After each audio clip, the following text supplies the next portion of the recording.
박영수 특별검사팀이 정호성 전 비서관의 휴대전화 녹음 파일을 검찰에 넘겨받아서 분석에 한창입니다. 그런데 이 안에 박근혜 대통령이 최순실 씨에게 호칭도 부르지 못하고 줄곧 깍듯하게 존댓말을 썼던 것으로 확인됐습니다. 40년 가까이 알아온 최 씨가 박 대통령에게는 그만큼 어려운 존재였던 것으로 보입니다. 이동재 기자입니다. 최순실 국정농단 사건을 입증한 핵심 증거인 정호성 전 청와대 비서관의 휴대전화 녹음 파일. 정호성의 휴대전화, 안종범의 업무수첩, 대통령 비서실 보고문건 등 많은 양의 핵심 증거를 확보했습니다. 박영수 특별검사팀은 검찰에서 녹음 파일과 녹취록을 넘겨받아 분석 작업을 벌이고 있습니다.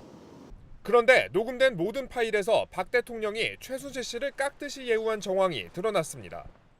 특검팀 관계자는 박 대통령이 최 씨에게 호칭도 부르지 못하고 줄곧 존댓말을 사용했다고 밝혔습니다. 박 대통령과 최 씨, 정 전 비서관의 3자 대화 녹음 파일은 지난 2012년 대선 무렵 녹음된 것으로 총 5시간이 넘는 분량. 세 사람 중 최 씨의 발언이 가장 많았으며 최 씨는 대화 도중 박 대통령의 말을 수차례 끊으며 자신의 주장을 이어간 것으로 전해졌습니다.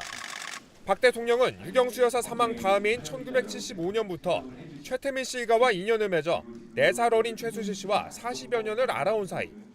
박 대통령에게 최순실 씨는 40년간 대하기 어려운 존재였던 것으로 보입니다. 채널A 뉴스 이동재입니다. 보고 있습니다. 그런데 녹음된 모든 파일에서 박 대통령이 최순실 씨를 깍듯이 예우한 정황이 드러났습니다. 특검팀 관계자는 박 대통령이 최 씨에게 호칭도 부르지 못하고 줄곧 존댓말을 사용했다고 밝혔습니다.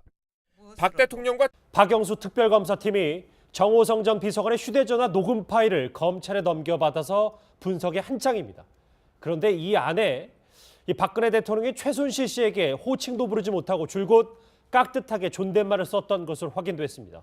휴대전화, 안종범의 업무수첩, 대통령 비서실 보고문건 등 많은 양의 핵심 증거를 확보했습니다.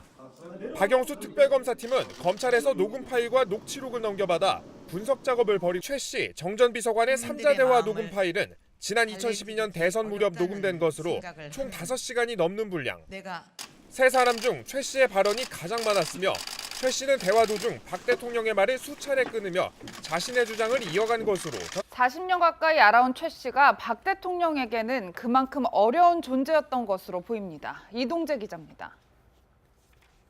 최순실 국정농단 사건을 입증한 핵심 증거인 정호성 전 청와대 비서관의 휴대전화 녹음 파일. 정호성